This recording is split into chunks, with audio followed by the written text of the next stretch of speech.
Civic টাকা চাইছিল, টাকা দেয়নি, তার জন্য মেরেছে। এগুলো সব মানে টিএমসির চক্রান্ত। নমস্কার বন্ধুরা, আমার নাম ধ্রুবজ্যোতি সরকার। রাজ্যে ফের সিভিক ভলেন্টিয়ারের দাদাগিরি। এবার ঘটনাস্থল মালদহ। টোটো ড্রাইভারের কাছে 1000 টাকা দাবি করা হয়েছে বলে অভিযোগ। না দেওয়ায় টোটো চালককে বেধড়ক মারধর করা হয়। মেরে ওই টোটো চালকের ডান পা ভেঙে দেওয়ার অভিযোগ উঠেছে। চোট লেগেছে ওই টোটো চালকের বাম পা এবং হাতেও। সিভিক ভলেন্টিয়ারের বিরুদ্ধে লিখিত অভিযোগ দায়ের হয়েছে কালিয়াচক থানায়। আক্রান্ত টোটো চালক সঞ্জয় সাহা মালদহ মেডিকেল ভর্তি। বাড়ি মালদহের বৈষ্ণবনগর থানার শব্দলপুর এলাকায়। আমি প্যাসেঞ্জার রেখে বাড়ি যাচ্ছিলাম। বাড়ি যাওয়ার পথে টোটোর চাবিটা সিভিল পুলিশ নিয়ে চলে গেল। বলছে তুই সাইডে গাড়িটা কর, দিয়ে আমার কাছে আয়। তখন আমি গেলাম। সে সিভিল পুলিশটা বললো যে তুই 1000 টাকা দে, তাহলে তুই চাবি পাবি। আমার কাছে টাকা নাই, আমি কি করে টাকা দিব? গরিব সংসারে আমার কাছে টাকা নাই।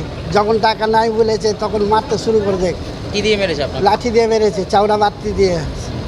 হ্যাঁ, বাড়িতে দিয়েছে দুবারই, আর এই দু হাঁটুতে মেরেছে দুবারই। আপনাকে হাতে মেরেছে, পায়ে চোট পেয়েছে? আমার পায়ে প্রচুর চোট লেগেছে, কালো হয়ে লীলে পড়ে গেছে, ফ্র্যাকচার হয়ে গেছে। সিভিক মারলো? হ্যাঁ, শিবির মেরেছে। টাকা দেননি বলে? টাকা দিইনি, তার জন্য মেরেছে। এখন কোথায় ভর্তি আছেন? এখন আমি মালদা হসপিটালে আছি।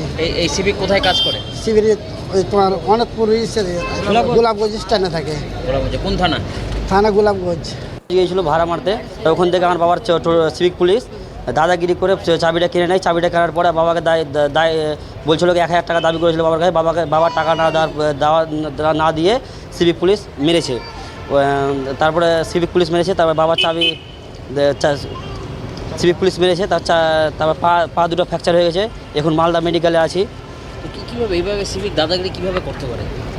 ও সিভিকের দাদাগিরি এটা কীভাবে করতে পারে? এইভাবে করতে পারে, মারতে পারে একজনকে? এভাবে দাদাগিরি তো আইন নাই, তাও এটা করেছে। আপনারা কি চাইছেন? আমি ওর শাস্তি চাই। কমপ্লেন করেছেন লিখিত? হ্যাঁ, থানাতে কমপ্লেন করেছি। তো এখনও কিছু পুলিশ এখনও ধরেনি ওকে। কেন ধরছে না? পুলিশ এখনও ধরছে না, কোনো তদন্ত করছে না। কি চাইছেন আপনারা? আমি ওর শাস্তি চাই। সিভিক টাকা চাইছিল, টাকা দেয়নি, তার জন্য মেরেছে। এগুলো সব মানে টিএমসির চক্রান্ত। আমরা চাইছি এটা যদি ব্যবস্থা যদি না নেয় পুলিশ, তাহলে আমরা কোন কিছু একটা ব্যবস্থা নিব। কেন মারলো? কেন উনি কোথায় যাচ্ছিলেন? আমার মেসো বাড়ি যাচ্ছিল। এবার ওই টাকা চাইছিল, টাকা দেয়নি, তার জন্য মেরেছে। মেরে হাত পা টোটো নিয়ে যাচ্ছিল। তারপরে কি হলো? তারপরে চাবি কেড়ে নিয়ে নিল। চাবি নিয়ে বললো যে চাবিটা দাও আমাকে, হাত পা ধরলো, এদিকে আয়, তারপরে দিব। তারপর 1000 টাকা চাইছিল, 1000 টাকা দাবি করেছে, 1000 টাকা দেয়নি গো। তার জন্য ওখানে একটা লাঠি পড়েছিল, লাঠি দিয়ে মেরে দুটো পা ভেঙে দিয়েছে, হাতও ভেঙে দিয়েছে। কি চাইছেন? আমরা চাইছি যে কোনো একটা ব্যবস্থা করুক। পুলিশ প্রশাসনকে বলছে একটা ব্যবস্থা করুক। আজ পর্যন্ত 3 দিন হয়ে গেল থানাতে অভিযোগ করা, পুলিশ প্রশাসন কোনো কিছু ব্যবস্থা নেয়নি। বন্ধুরা, ভিডিওটি ভালো লাগলে দয়া করে লাইক শেয়ার করে দেবেন, আমাদের পেজটা ফলো করে নেবেন, আর আপনার মতামত কমেন্ট করে অবশ্যই জানান। ধন্যবাদ।